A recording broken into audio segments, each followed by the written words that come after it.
سەرۆک دانەڵد ترامپ برێت کاڤنای دەستنیشان کرد بۆ شوێنەکەی دادوەر ئەنتنی کەنەدی کە خانەنشین دەبێت.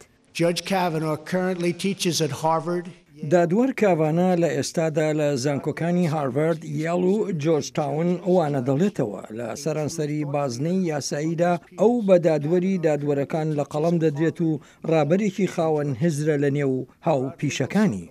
کاڤنای تەمەن 53 ساڵان لە ماوەی 12 ساڵی ڕابردوودا بە دادوەرێکی کۆنەپارێز لە قەڵەم دراوە کە خاوەنی ئەزموونێکی زۆری دادگایکردنیشە، کەسێکە کە شارەزایی لە بەشی سیاسەتەکانی دەسەڵاتی جێبەجێکار و ڕێبازە مشتومڕ لە سەرەکان هەیە. ئەگەر لەلایەن سناتەوە پەسەند بکرێم ئەوە بیرێکی فراوانم دەبێت لە هەموو دۆسیەیەکدا و هەمیشە هەوڵ دەدەم دەستی وڵاتە یەکگرتوەکانی ئەمریکا و فەرمانی یاسا بپارێزم. هەڵوێستەکانی کاڤەنا لەسەر منداڵ لەباربردن کە بە خاوەن بڕوایەکی بەهێزی کاتۆلیک ناسراوە نیگەرانی لەلایەن هەردوولا دروست کردووە.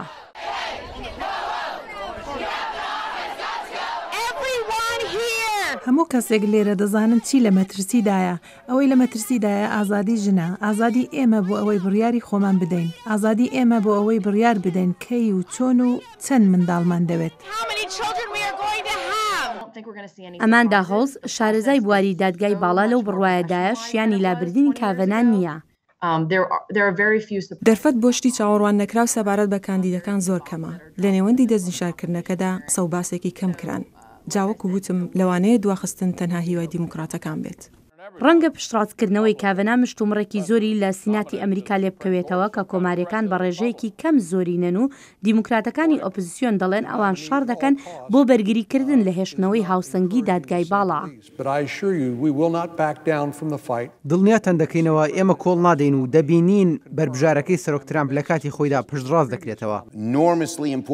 بابەتە هەرە گرنگەکان بە باڵانسەوە بەستەوە. مەسەلەکانی مافی کارکەر بۆ ڕێکخراو، کاریگەری پارەی ڕەش لەسەر سیاسەت و مافی ئەمریکیەکان بۆ ئەوەی هاوسەرگیری لەگەڵ هەر کەسێک بکەن کە خۆشیان دەوێت و مافی دەنگدان. ژمارەێک لە شارەزان لەو بڕوایەدان دەستنیشانکردنی کاڤەنا شتێکی گەوری چاوەڕوان نەکراو نەبوو. یەکێک لەو چاودێرانە بە دەنگی ئەمریکای ڕاگەیاندووە ئەو بۆ ئەو کارە ئامادە کرا بوو. چاوەڕوان دەکرێت کاڤەنا ببێتە دووهەم کەسی کە سەرۆک ترامپ دەستنیشانی بکات بۆ دادگای باڵا، پاش ئەوەی نیلگۆرشی بۆ جێگرتنەوەی ئەنتۆنیۆ سکالیا دەستنیشان کرد.